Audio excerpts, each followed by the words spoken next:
네, 오늘은 구원자 강림절 네 번째 주일이거든요.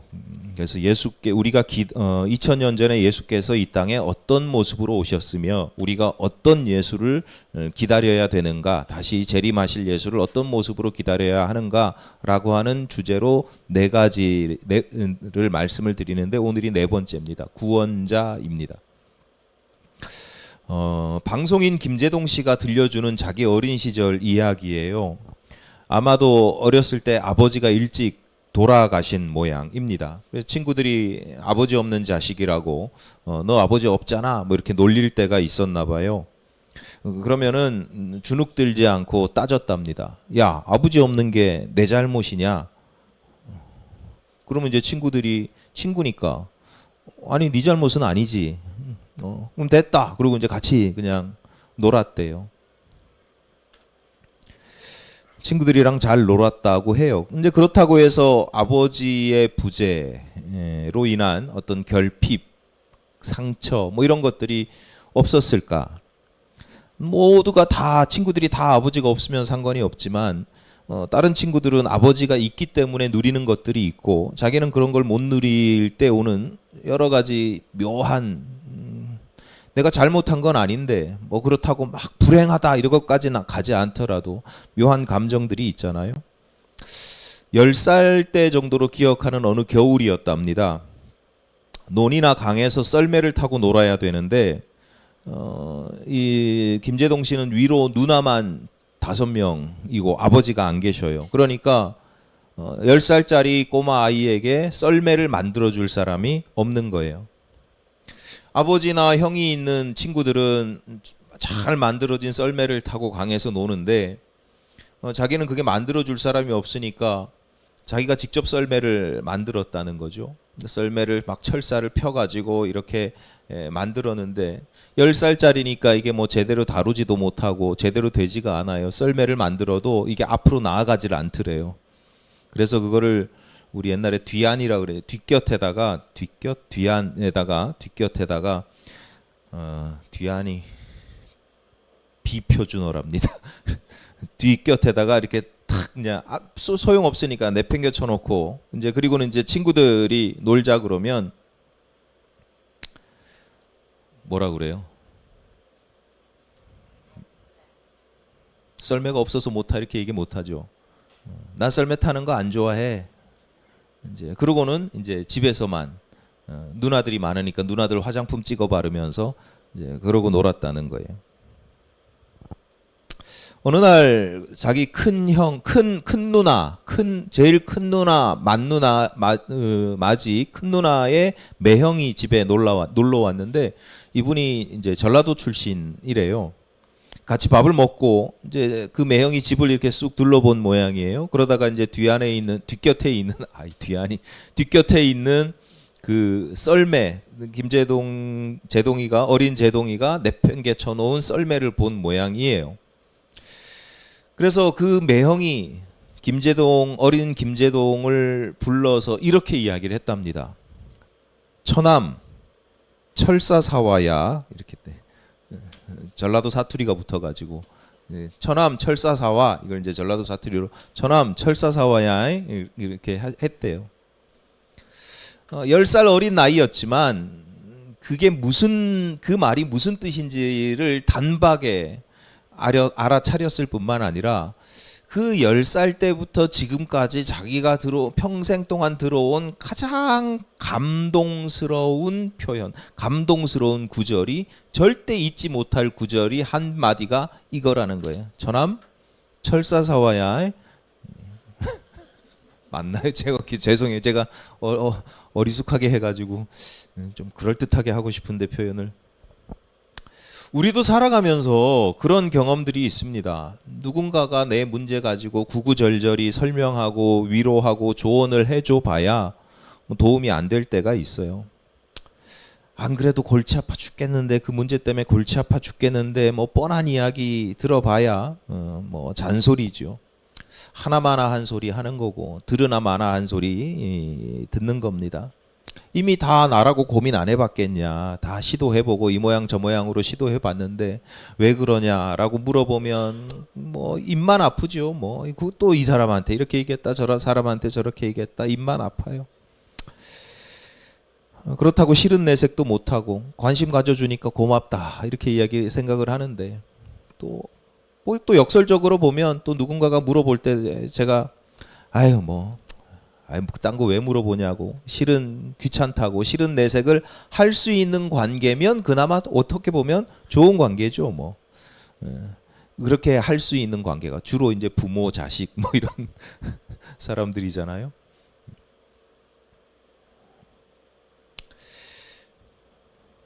좋은 의도, 선한 마음도 중요하죠.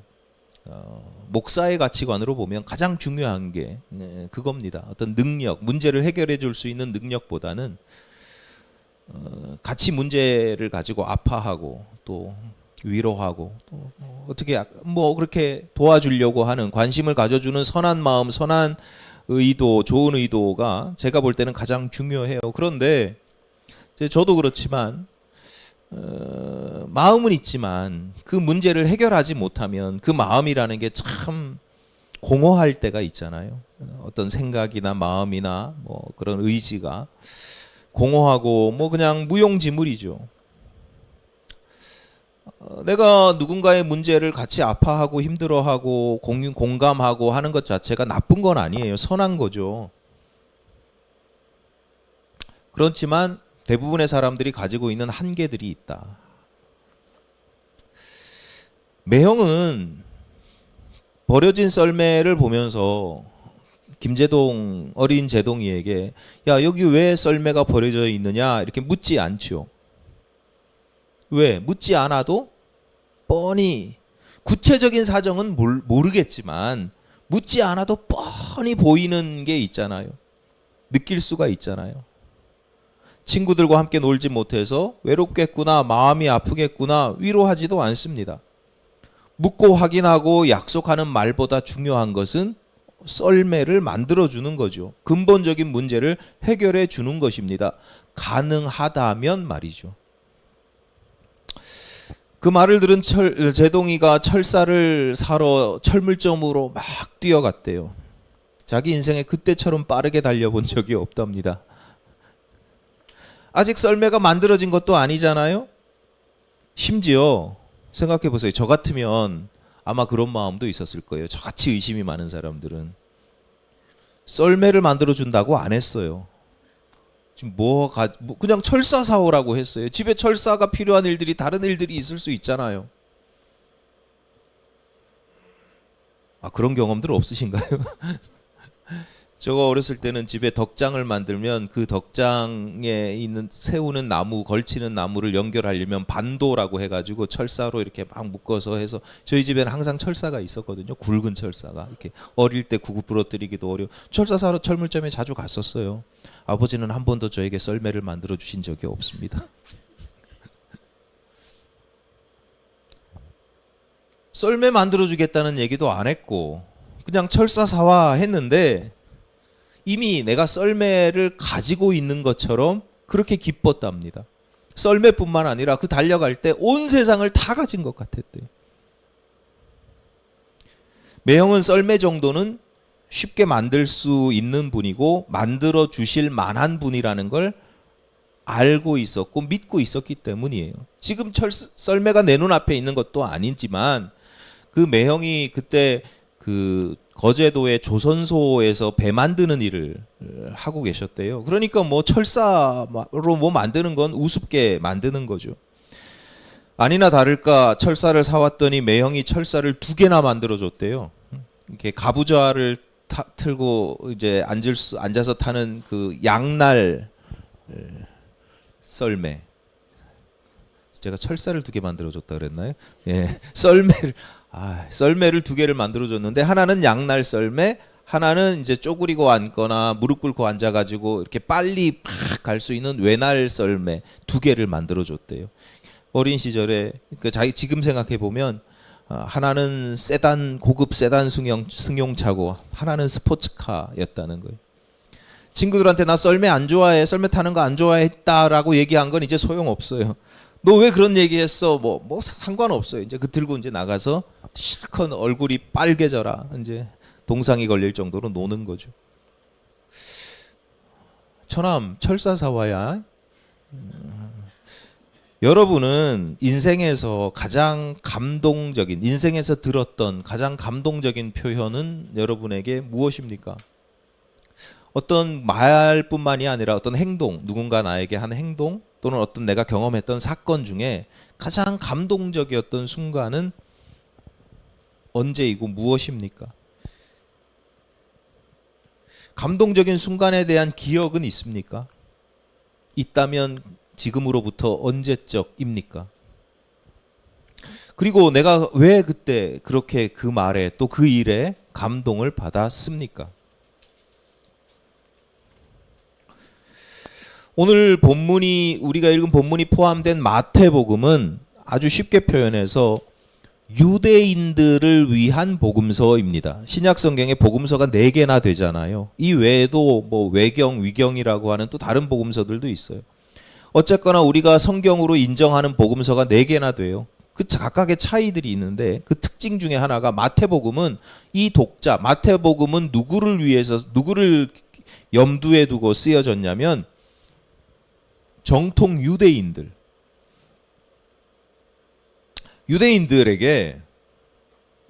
메시아를 기다리고 있었거든요. 메시아를 알고 있었어요. 하나님도 알고 있었어요. 여호와 하나님도 알고 있었고. 그러니까 그 유대인들에게 너희들이 기다리고 하나님께서 우리에게 예언한 메시아가 바로 이 예수다라고 하는 사실을 증거하는 게 마태복음이에요. 그래서 마태복음 1장 1절이 이렇게 시작됩니다. 아브라함과 다윗의 자손 예수 그리스도의 계보라. 그러니까 마태복음은 첫 번째 시작이 족보예요, 족보. 근데 그 족보가 누구의 족보냐? 아브라함과 다윗의 자손의 족보다. 그러니까 마태복음은 시작이 이런 거예요. 예수는 아브라함의 자손이고 다윗의 자손이야. 메시아의 족보, 유다 지파 다윗의 자손이야. 그러니까 오래전부터 예언된 메시아의 족보에 해당되는 거야 라고 이야기를 합니다. 족보에는 죄송하지만 옛날 족보에는 여성의 이름이 안 들어가잖아요. 그러니까 가부장 시대의 족보니까 남성, 호주 중심으로 가부장 중심으로 기록이 돼요. 그래서 마태복음에서는 예수의 어머니 마리아에 대한 기록보다 그 아버지 요셉이 유다 지파고 다윗의 자손이니까 그 아버지 요셉에 대한 이야기가 많은 비중을 차지합니다. 아버지가 요셉인데 그렇다고 해서 마태복음이 예수가 요셉의 아들이다 그렇게 이야기하는 건 아니에요. 성령 하나님으로 말미암아 잉태하였다라고 하는 사실을 분명하게 증언합니다. 18절입니다. 족보를 쫙 이야기하고 이제 예수 이야기를 하는 거예요. 예수 그리스도의 나심은 이러하니라. 그의 어머니 마리아가 요셉과 약혼하고 동거하기 전에 성령으로 잉태된 것이 나타났더니, 여기서 나타났더니라고 하는 것은 드러났다, 발견되었다 이런 뜻이에요. 잉태한 것이 드러났다. 그러니까 애 뵌 것이 보였다. 애를 봬도 처음엔 모르잖아요. 근데 나중에 이게 드러나는 거예요. 배가 불러오니까 그게 드러나고 보이는 거예요. 이어지는 19절입니다. 그의 남편 요셉은 의로운 사람이라 그를 드러내지 아니하고 가만히 끊고자 하여. 마리아의 남편 요셉이 그 사실을 눈치채고 알고는 조용히 그 사실을 감추려고 합니다. 조용히 파혼하려고 합니다. 드러내면 마리아는 돌에 맞아 죽습니다. 그 당시 율법에 의해서. 그러니까 무슨 사연이 있는지는 모르겠지만 조용히 감추고 파혼하려고 해요. 성경은 그 이유를 요셉이 의로운 사람이라 이렇게 한마디로 정리를 합니다. 어쨌거나 요셉 입장에서, 의로운 사람 요셉 입장에서 내가 지금 할 수 있는 최선의 방법은 이걸 조용히 감추고 헤어지는 것. 그게 나름 최선의 방법 또는 차선의 방법이었습니다. 그런데 결과적으로 혼인 관계를 유지합니다. 예수의 호적상 아버지는 계속해서 요셉이 됩니다. 그 이유가 나오는 게 본문 20절이죠. 이 일을 생각할 때에 조용히 끊어버려야 되겠다, 파혼해야 되겠다라고 생각할 때에 주의 사자가 현몽하여 이르되 다윗의 자손 요셉아 네 아내 마리아 데려오기를 무서워하지 말라. 그에게 잉태된 자는 성령으로 된 것이라. 주의 사자가 나타났대요. 천사가 나타났어요. 그리고는 혼인관계를 유지해라. 마리아 태중의 아이는 다른 사내의 아이가 아니라 성령으로 말미암아 잉태된 것이다. 여러분이 만약에 요셉이라면 어떻게 반응하시겠습니까? 결혼을 하려고 하는데 아내가 임신을 해가지고 마음 크게 써가지고 조용히 살려줘야 되겠다 이러고 있는데 천사가 뾰로롱 하고 나타나더니 하나님의 아들이야 데리고 살아 이렇게 이야기를 하시면 여성분들은 뭐 하여튼 잘 생각해 보세요. 여성분들은 뭐 결혼하려고 했더니 아이가 있어. 주의 사자가 나타나서 메신저가 나타나서 하나님의 딸 하나님의 아들이니까 데리고 살아. 그러면 여러분 어떻게 반응하시겠어요? 이야 천사가 나타났어. 천사가 하는 말이야. 무조건 순종해야지. 그러시겠어요? 뭐 그럴 믿음이 있으시면 좋겠지만 저는 안 그럴 것 같아요. 여러분이 아시는 제 성격은 무슨 개벽다귀 같은 소리 하고 너 누구야? 이러겠죠. 너 뭐야? 신분증 내놔봐.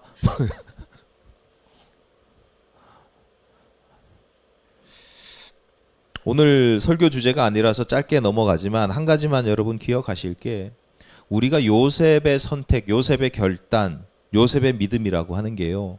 남의 이야기로 읽으니까 그냥 재미있는 소설처럼 또는 신화처럼 그렇게 읽혀지는 거지 내 이야기로 읽으면요. 이거 장난 아닌 겁니다.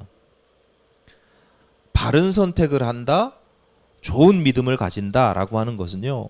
항상 그에 반하는 어떤 대가를 치르는 거예요. 역경이 있고 고난을 극복해야 되고 갈등과 의심을 이겨내야 되는 거예요. 오늘 예배에 참석한 여러분 다 같이 똑같이 예배에 참석하고 앉아 있잖아요. 여러분 모두가 같은 수준의 믿음을 가지고 있는 건 아니죠. 어떤 분들은 시간이 있어서 시간이 남아서 그래서 예배에 참여하는 분들이 있고 또 어떤 분들은 다른 모든 어떤 일들을 뒤로 물리치고 있지만 바쁘지만 해야 하지만 그 뒤로 하고 예배를 가장 중요하게 여기기 때문에 참여하는 경우도 있습니다.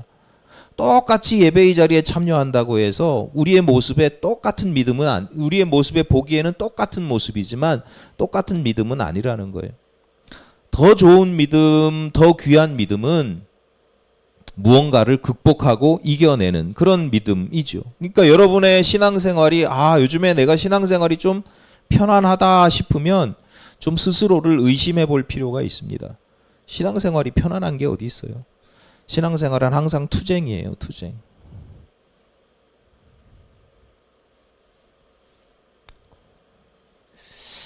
어제 후배 목사가 어제 어떤 글을 보냈는데 우리나라에서 한참 노무현 대통령 이후에 주적 개념에 대한 새로운 정리를 해야 된다. 뭐 이런 게 이슈가 됐던 적이 있잖아요. 우리나라 주적이 누구예요? 근데 옛날에는 북한인데 요즘은 다 적이잖아요. 그러니까 우리가 좀 북한에 대해서 너무 적대하고 혐오하는 감정보다 이 시대에 맞는 뭐 이런 걸 좀 해야 된다라고 생각을 하니까 옛날 어르신들이 이게 용납이 잘 안 되는 거죠. 그래서 제 후배 목사가 이제 목사 안수를 받기 위해서 진급 과정을 거치는데 감리교 전도사들은 목사가 되기 전에 3년 동안 진급 과정을 거치고 그때마다 면접을 본단 말이에요. 자격 심사라고 해요. 자격 심사를 하는데 어떤 목사님들이 목사 자격 심사 보는데 그걸 물어보는 거예요. 황 전도사 주적이 누구야? 야, 이거 대답 잘못하면 목사가 못 돼요. 뭐라고 대답해요? 그래도 참 믿음이 좋고 지혜로운 전도사님들이 있었어요. 기가 막힌 답은 주적이 누구야? 했을 때 네, 제 자신입니다. 신앙인이 이런 맛에 이렇게 살아가는 거죠. 물론 그래서 혼났대요. 빠꾸 나갔다가 다시 들어오고 나갔다가 다시 들어오고 그 목사님이 원하는 답을 듣게 될 때까지 한 서너 번 계속 겨우겨우 안수 받았다고 그런 얘기를 하더라고요. 신앙생활은 항상 나 자신과 싸워가는 것이고 또 마귀 사탄과 싸워가는 거죠. 하나님의 말씀에 순종하는 것이 쉽다 싶으면 이건 뭔가 좀 이상한 거고, 신앙생활이 편하다 싶으면 좀 뭔가 잘못된 길로 가고 있을 확률이 굉장히 높습니다. 이건 제가 하는 이야기가 아니에요. 주님께서 뭐라고 그러셨어요? 생명의 문으로 가는 길은 좁고 협착하여 찾는 이가 적다라고 말씀을 하셨어요. 좁은 길로 가라 그렇게 말씀을 하셨어요. 편하고 넓은 길, 그래서 많은 사람들이 가는 길을 내가 간다고 성도들은 안심하는 게 아니라, 많은 사람들이 가니까 그걸 안심하는 게 아니라 오히려 그게 사망의 문으로 인도한다고 하는 예수님의 말씀을 잘 듣고 스스로를 경계할 필요가 있다. 설교 주제가 아니라서 짧게 말씀드리려고 그랬는데 좀 길어져서 죄송하고요. 어쨌거나 오늘 본문의 사건과 관련해서 많은 사람들이 어떻게 처녀가, 남자를 알지 못하는 아가씨가 아이를 잉태할 수 있냐, 그렇게 의구심을 가지기도 하고 따지기도 합니다. 저는 의구심을 가지고 따지면 그러라고 합니다. 그럴 수 있잖아요. 여러분은 그냥 믿어지세요? 그냥 믿어지시면 그것도 은혜지만 안 믿어질 수도 있잖아요. 따질 수도 있지. 의심을 가질 수도 있습니다. 근데 제가 한 가지 말씀드리고 싶은 건 뭐냐면, 어떻게 처녀가 아이를 가질 수 있어? 라고 하는, 그건 안 돼! 라고 하는 근거를 꼭 기독교인들 중에 성경에서 찾아보려고 하는 사람들이 있어요.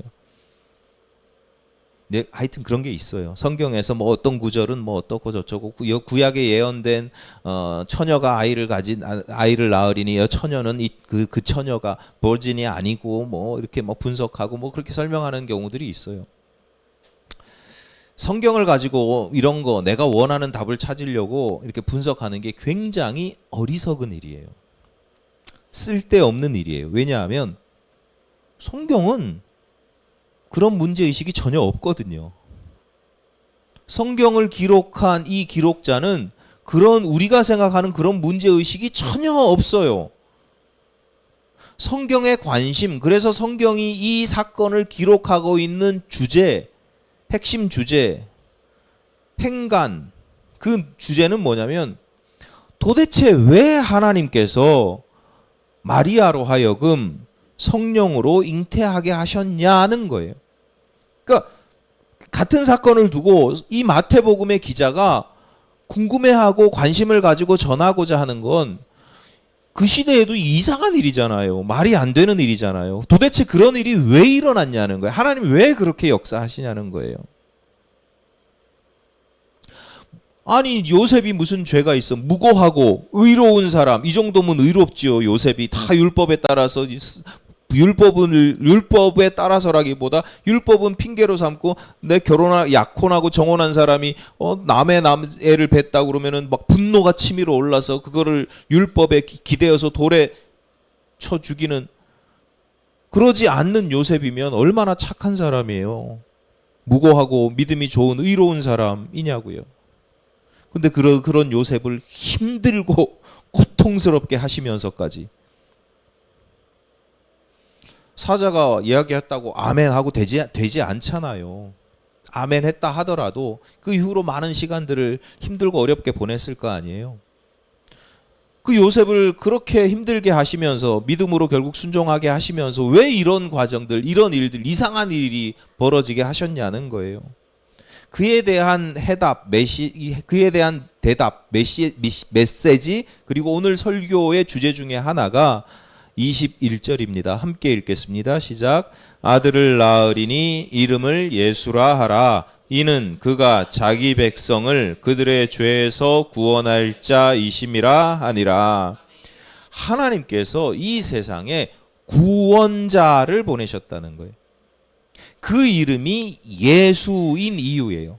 예수는 철수, 동수 이런 이름이 아니에요.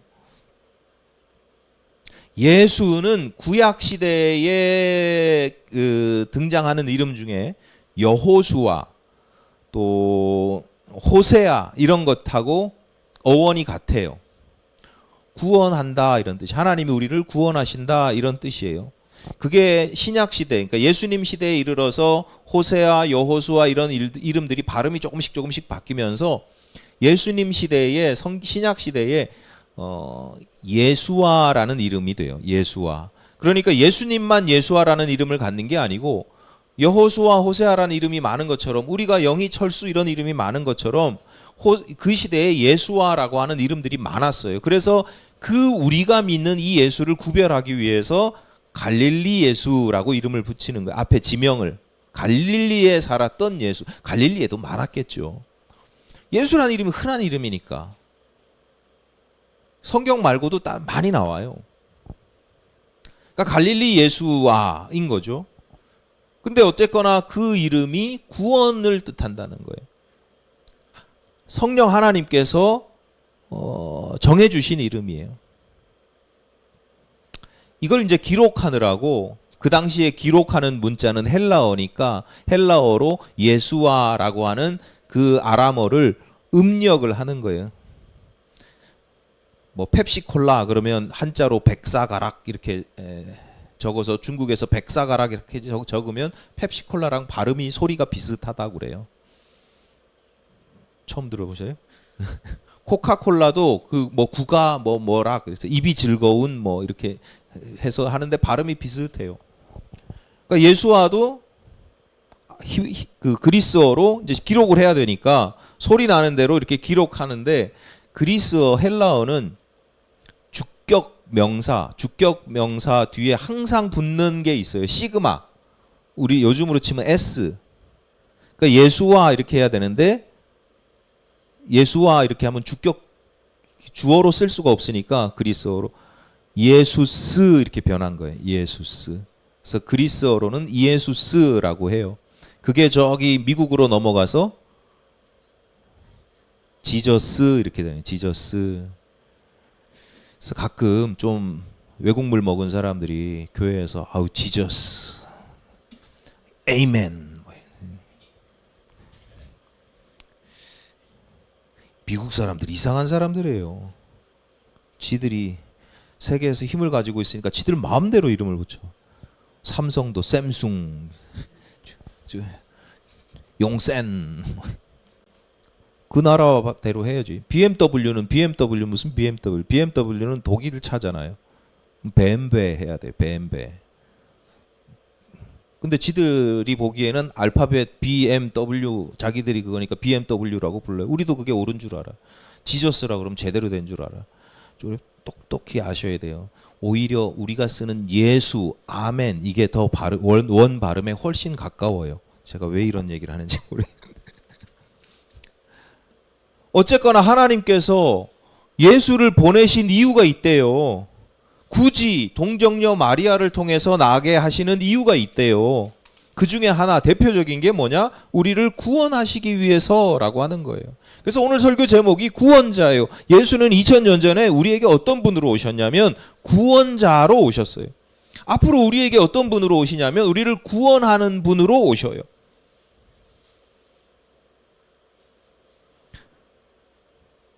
자, 그러면 오늘 뭐라고 처음에 서로 인사하셨어요? 당신에게도 구원이 필요합니다. 여러분 필요하세요? 구원 받지 않으셨어요?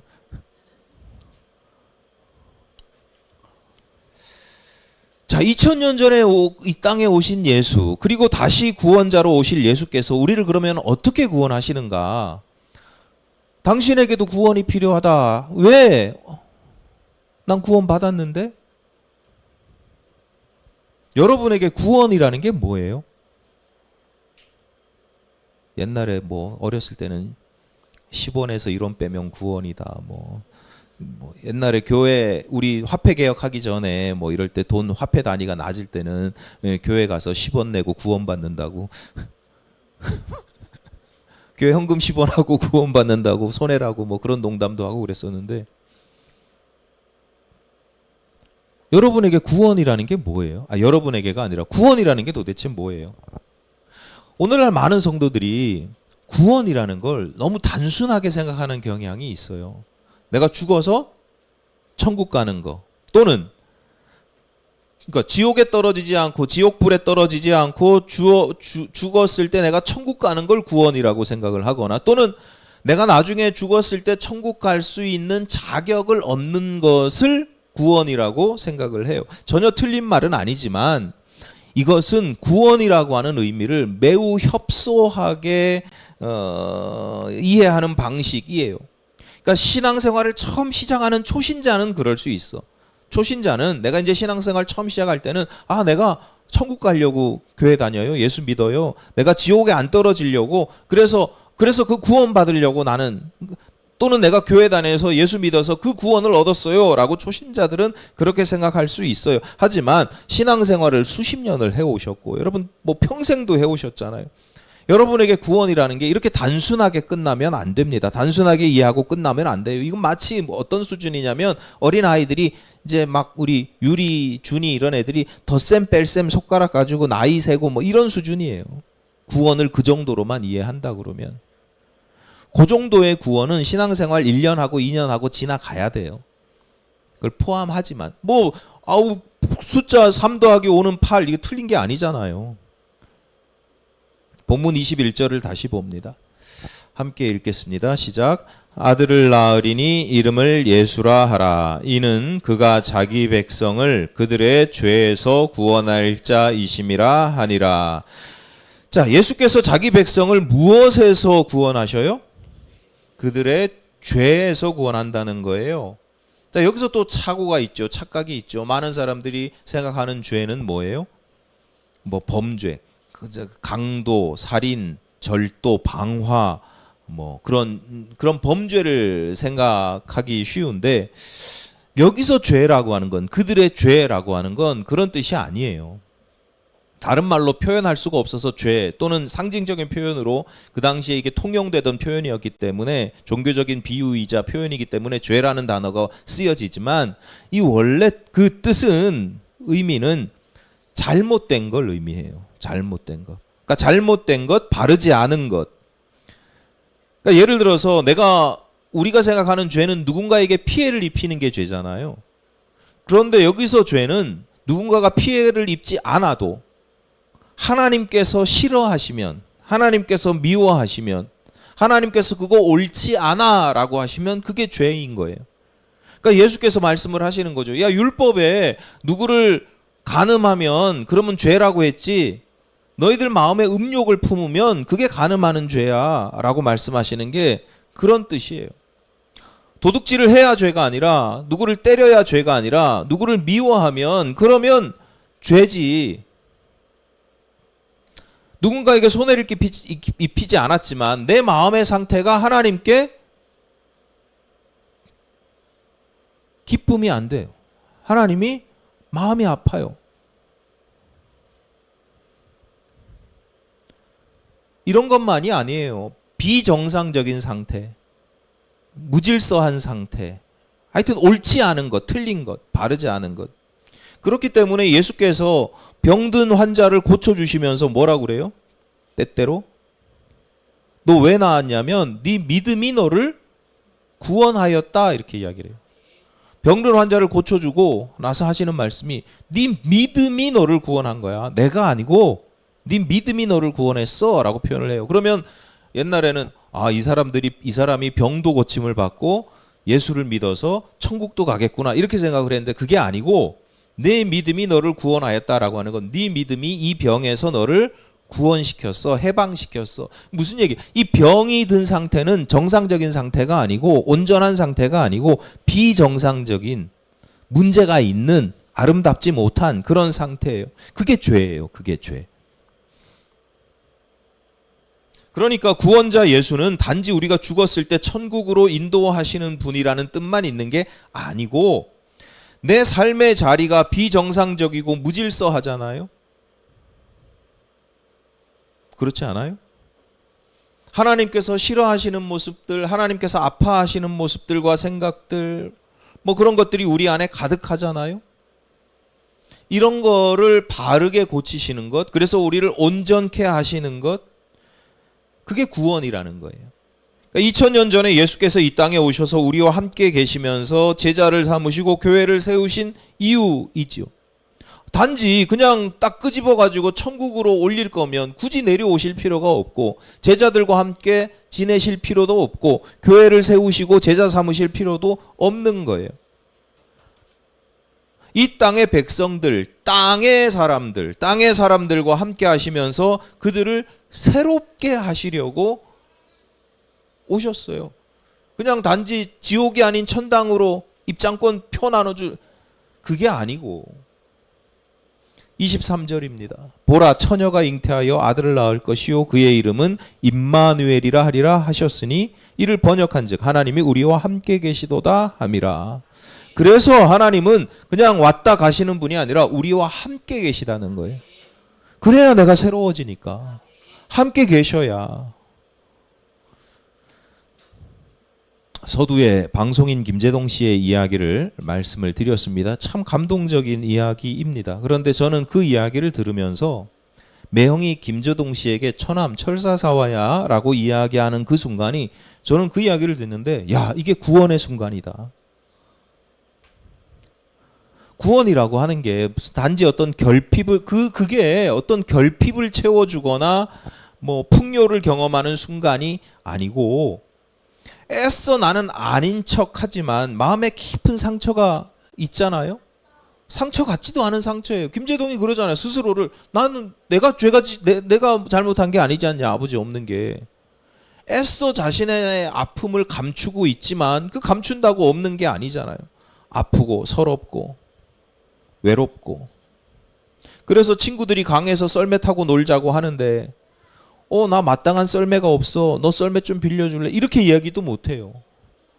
그렇게 이야기하면 굉장히 건강한 자아인데 건강한 영혼, 건강한 심령인데 그렇게 얘기를 못해요. 야, 네 거 좀 같이 타자. 그럼 얼마나 좋아요. 모두가 다 똑같은 걸 가질 수는 없으니까.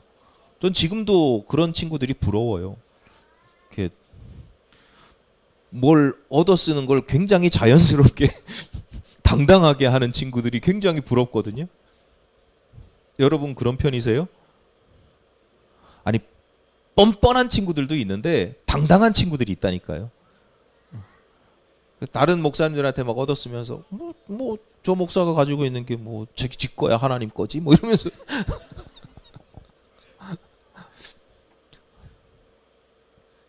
근데 대부분의 사람들은 그러지 못하거든요. 썰매 타는 거 나 싫어해. 이렇게 거짓말합니다. 핑계댑니다.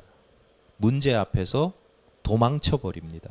그러니까 건강하게 이 문제를 해결하는 게 아니라 극복하는 게 아니라 문제에서 회피, 도망쳐요. 난 아무런 문제가 없어라고 스스로를 위장하는 거예요. 10살짜리 그 어린 아이도 자존심이 있어가지고 스스로를 위장하고 포장해요.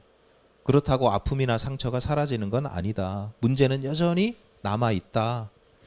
방송인 김재동 씨만의 특별한 경험이 아니고 우리 모두 이런 경험들을 다 가지고 있고요. 심지어 우리가 기독교인이라고 하는 기독교 신앙을 가지고 살아가는 오늘날에도 신앙생활을 수십 년 했음에도 불구하고 여전히 나를 짓누르는 것들이 있고 나를 이런 식으로 얽매이게 하는 것들이 있습니다.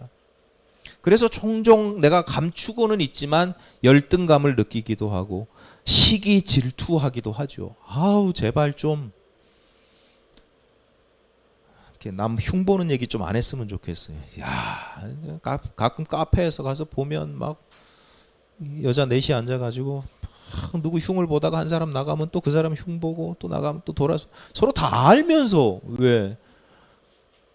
야 앞에서는 뭐 너무 축하해 축하해 그러고 이제 딱 나가면은 그 축하한 거 가지고 뭐 쟤는 뭐 가지고 축하를 하질 말든가.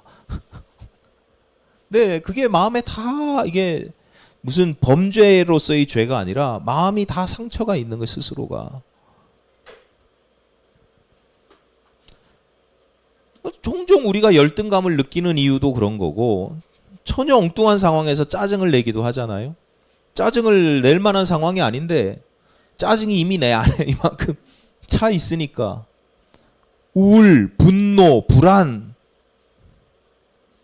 이게 어느 정도 이렇게 차 있으니까 엉뚱한 곳에서 다른 것에 조금만 툭 건드리면 툭 하고 튀어나오는 거죠. 내 안에 죄에 쓴 뿌리가 계속해서 역사하고 있어요. 내가 예수 믿었는데 내가 예수 믿고 그 보혈로 말미암아 구원 받았는데 난 천국 가는데 그런데 이 땅에서의 삶은 내가 마치 지옥에 살아가는 것처럼 애써 내색하진 않지만 왜 그래요? 문제를 해결하지 않고 그냥 덮어두기 때문이에요. 외면하고 회피하기 때문이에요. 이런 점에서 오늘날 우리에게는 여전히 구원자가 필요하다. 우리를 천국으로 인도하시는 그 구원자만이 아니라 2000년 전에 이 땅에 오셨다가 잠깐 부활하시고 승천하셔서 저 하늘에 계신 그 예수가 아니라 임마누엘의 하나님, 지금 우리 곁에 계셔서 우리의 문제를 같이 헤아리시고 아파하시고 위로하시고 괜찮아 임마 그 정도 썰매 없는 거 가지고 뭐 썰매 만들어줄 아버지 없는 거 가지고 뭐 야 친구한테 당당하게 너 2개 있으니까 하나 빌려달라고 그래.